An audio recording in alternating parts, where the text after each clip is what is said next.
You are the kind of person who is always ready to support and assist others, which is a wonderful quality, and not something we see very often nowadays.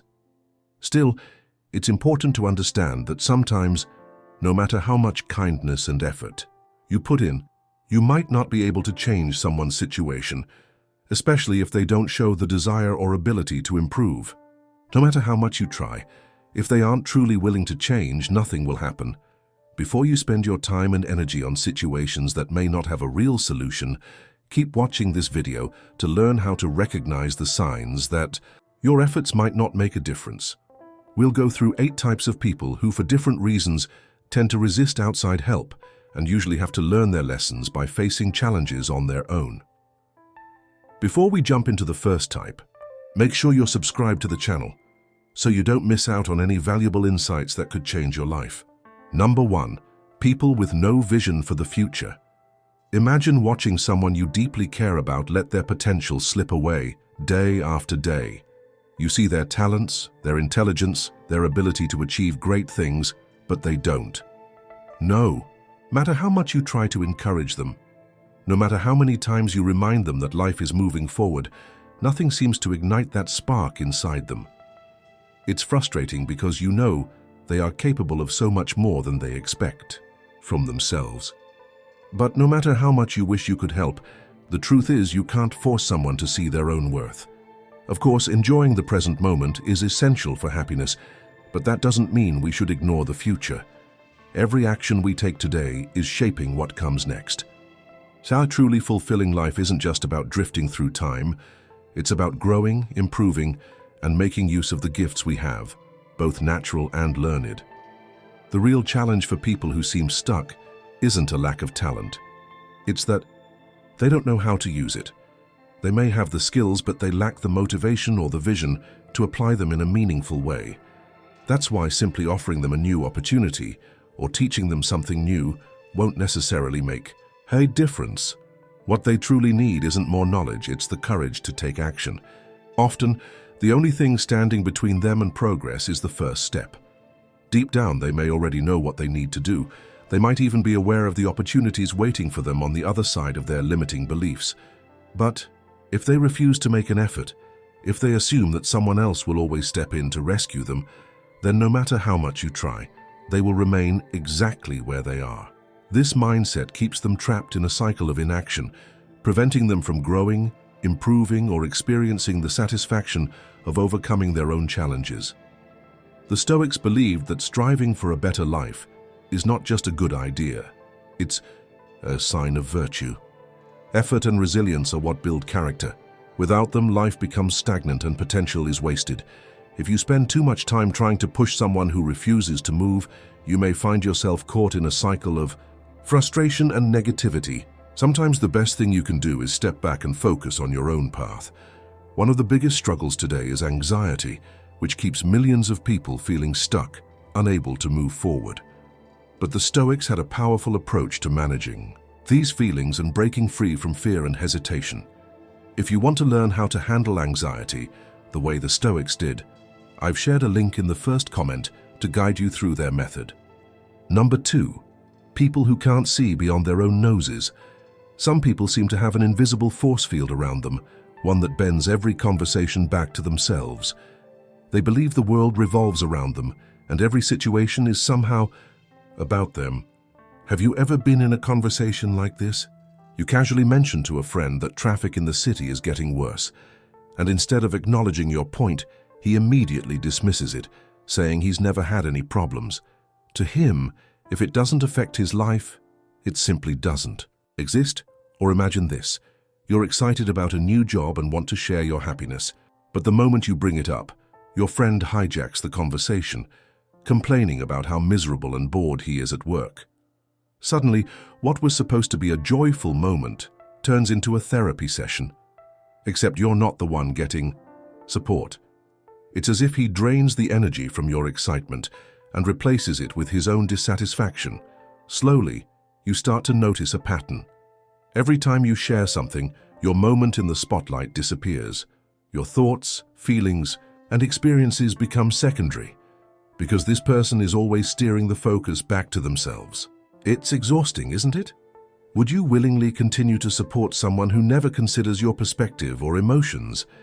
If your answer is yes, then ask yourself, do you have enough confidence in yourself to challenge them, to make them see the importance of genuine connection, where both sides matter?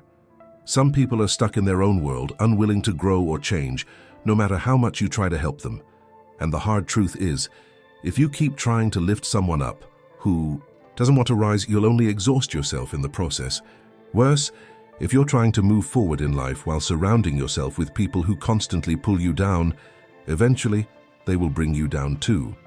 The only way to protect your energy, your dreams, and your progress is to recognize these patterns and create distance when necessary. You don't have to cut people out of your life completely, but you do need to set boundaries. Surround yourself with those who lift you up, not those who drain your light. Number 3, people who don't take responsibility.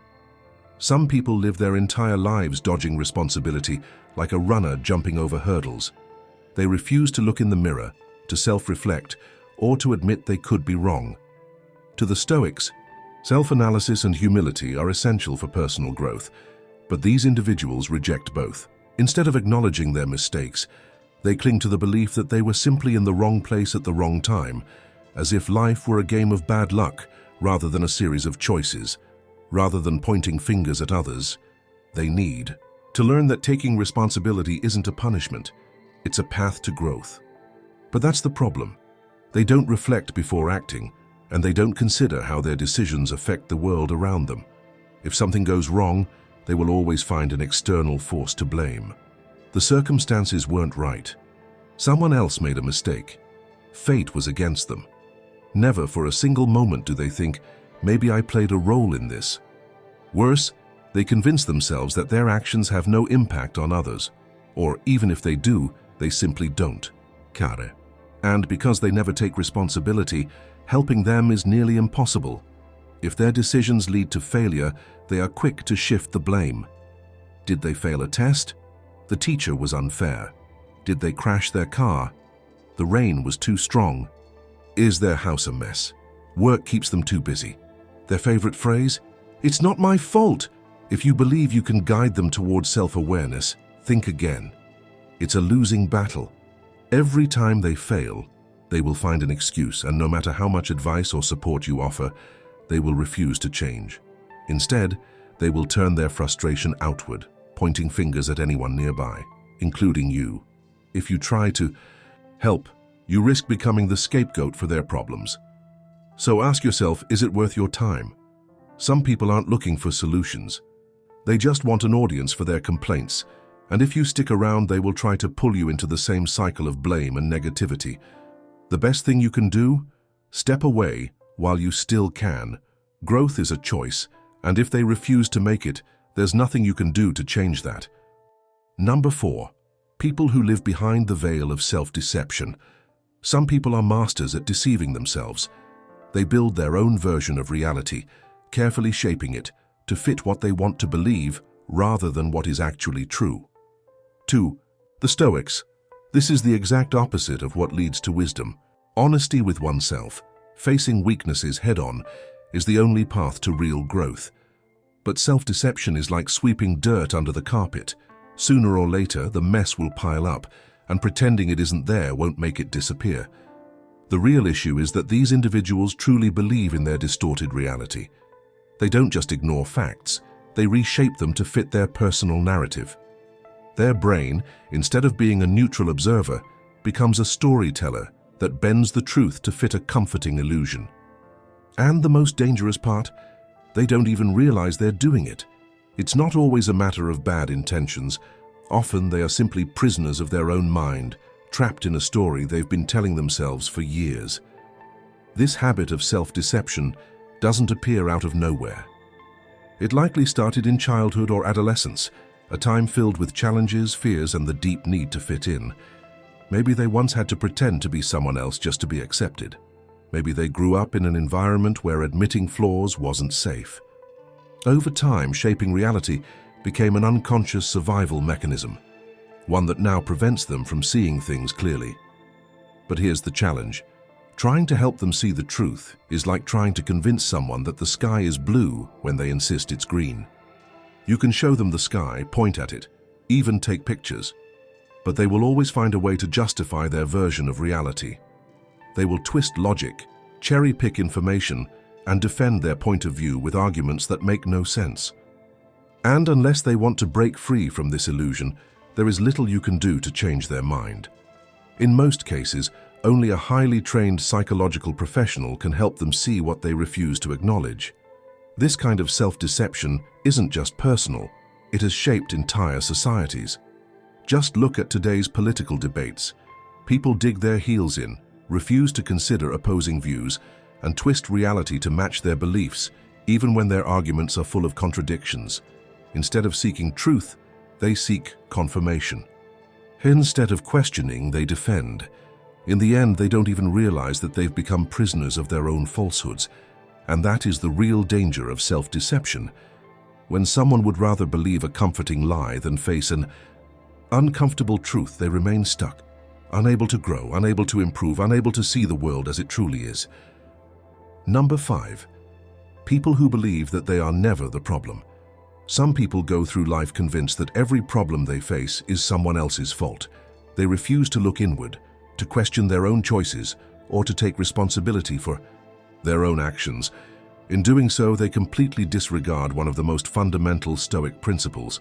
We cannot control what happens to us, but we can always control how we respond. True strength lies in mastering our reactions, not in trying to manipulate the world around us. If we fail to take charge of our own mindset, our emotions will control us instead, leaving us lost, frustrated, and powerless. Now, imagine trying to help someone who genuinely believes that all their struggles are caused by the outside world. This person refuses to see their own faults, dismisses any suggestion of self-improvement, and reacts defensively to any form of constructive criticism. How do you reason with someone who has made themselves the eternal victim of life? They don't just avoid responsibility. They rewrite reality to protect their fragile sense of self. If they struggle to make friends, it's not because they need to work on their social skills. It's because other people are cold, unfriendly, or superficial. If they can't maintain a healthy lifestyle, it's not due to poor habits.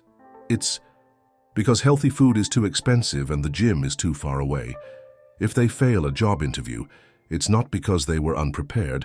It's because the interviewer had something against them. The pattern is always the same. Blame, excuse, repeat. The harsh truth is that people like this will never take steps to improve themselves because in their minds there's nothing to improve. Whether out of arrogance or sheer denial, they have trained their brains to find an external scapegoat for every failure. And the more they do this, the more trapped they become in their own self-deception. So how do you help someone like this? The answer is simple. You don't. Life itself will do the teaching. Reality has a way of humbling those who refuse to learn. Sooner or later, they will face situations where blaming others won't solve anything. When they lose opportunities, relationships, and time, they might start to realize the truth, that the problem was never just the world but their own unwillingness to grow. And until that moment comes, there's nothing you can do but step back and let life take its course. Number 6. People who only see the negative side of life. Some people seem determined to see only the worst in life. They are the exact opposite of what the Stoics teach: serenity in the face of challenges, resilience in difficult times, and gratitude for what we have. A balanced mind recognizes both the good and the bad, knowing that life is a mix of joys and hardships. It's normal to experience frustration, anger, or sadness when things go wrong. But when someone chooses to focus solely on the negative, ignoring everything positive around them, they trap themselves in a cycle of bitterness that darkens their entire existence. You've probably met people like this. No matter how much support you offer, their problems never seem to end. At first, you may feel empathy and try to help, offering solutions and encouragement. But soon, you realize that for every answer you provide, they find a new excuse, a fresh reason to complain. It's like an endless loop of negativity. Being around them is like watching the news all day, just disaster after disaster, with no light at the end of the tunnel. After a while, you start to see the pattern. They don't actually want solutions. Complaining has become their comfort zone. It gives them attention, validation, and a sense of importance. If a fairy godmother magically erased all their struggles, they wouldn't know what to do with themselves. Their identity is so tied to their problems that they wouldn't feel like the same person without them. They'll tell you their financial situation is impossible, their children are unmanageable, their partner is distant, and their job is unbearable. And yet, when given a chance to change, they find reasons to stay exactly where they are. The truth is, you can't help someone who doesn't want to be helped. They are not looking for a way out. They are looking for someone to listen to their endless complaints. If you spend too much time around people like this, you risk being dragged into their negativity. Your energy drains, your motivation fades, and before you know it, you're adopting the same fatalistic outlook. Instead of wasting your time trying to save them, focus on those who truly want to grow. Invest your energy in people who are willing to take action, not just talk about their problems. Otherwise, one day you'll look in the mirror and realize that without noticing, you've become just like the person you were trying to help. Number 7. Advantageous people. Altruism is one of the purest expressions of empathy. It reflects our ability as human beings to put ourselves in someone else's shoes, to understand their emotions, and to genuinely care about their well-being. The Stoics valued empathy as a way to see the world with clarity, free from impulsive judgment. By looking at life through the eyes of others, we become more compassionate, recognizing their struggles, fears, and anxieties. This often ignites a natural desire within us to help, to ease their burdens, and to offer support when they need it most. But not everyone views empathy as a virtue. Some see it as an opportunity. There are those who exploit kindness for their own benefit, playing the role of a helpless friend just to take advantage of others. These people aren't truly in need. They are simply unwilling to put in effort when they know someone else will do the work for them. They disguise their opportunism with flattery, making you feel special for being such a good friend. At first, their requests seem harmless, just small favors here and there. But soon you realize a pattern. They are always asking, always needing, always expecting. Of course, there's nothing wrong with helping a friend in genuine need, but with these individuals, the relationship is one-sided. They have little regard for your time, effort, or boundaries.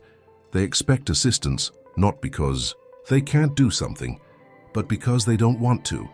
And what's worse, they are masters of emotional blackmail.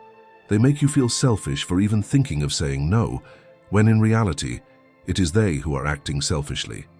Each time you try to step back, they guilt-trip you into staying. You tell yourself, this is the last time, yet somehow you find yourself helping them again. The harsh truth is that they will never change, not as long as they can keep relying on others to fix their problems. Why should they make an effort when they know someone will always step in to do the work for them? The best thing you can do for yourself is to walk away without guilt. You are not obligated to carry the weight of others who refuse to stand on their own feet. Your time, energy, and peace of mind are valuable, and it's up to you to protect them. Set boundaries, stand firm, and remember this. True kindness is not about sacrificing yourself for those who only take. It's about knowing when to step back and prioritize your own well-being. Number 8. People who believe that the world owes them something. Some people walk through life with the firm belief that the world owes them something. They act as if their mere existence makes them special, deserving of privileges without effort or merit. This self-centered mentality is completely disconnected from reality. The Stoics taught that true worth does not come from birthright, appearance, or status. It comes from one's actions, discipline, and contribution to the world. Living in harmony with nature means recognizing that we are all interdependent, not above one another. No one is entitled to more than what they earn through effort and virtue. People with this mindset often attract the attention of kind-hearted individuals who genuinely want to help them break free from their illusions. These well-meaning people hope to open their eyes to the truth that life is not about waiting for favors, but about taking responsibility.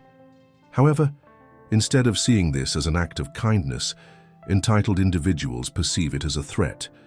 Rather than appreciating the effort, they cling even harder to their belief that the world should cater to them, that others should serve them simply because of who they are. Over time, this dynamic drains those trying to help, while the entitled person continues to take advantage, offering nothing in return. Their sense of superiority often comes with a fragile ego. If they feel slighted or don't receive the special treatment they expect, they react with resentment, playing the victim. They turn emotional situations into manipulative games, making those around them feel guilty for not meeting their unrealistic expectations. Their world revolves around the idea that others must constantly prove their loyalty by catering to their needs, and when that doesn't happen, they lash out or cut people off. The only way for them to realize they are no different from anyone else is when people around them stop enabling their behavior. Only when they face the same unfairness they impose on others do they begin to question their own attitudes. But here's the truth: it is not your responsibility to make them see reason. No amount of reasoning or effort will change someone who refuses to acknowledge their own faults. Stoic wisdom teaches us to focus on what we can control: our own actions, mindset, and growth. A virtuous life is built on discipline, gratitude, and resilience, not entitlement. The Stoics trained their minds to remain unshaken by external influences, cultivating a mental strength that allowed them to navigate life with wisdom and peace. If you want to develop the same kind of resilience, click on the video on the screen and start your journey today.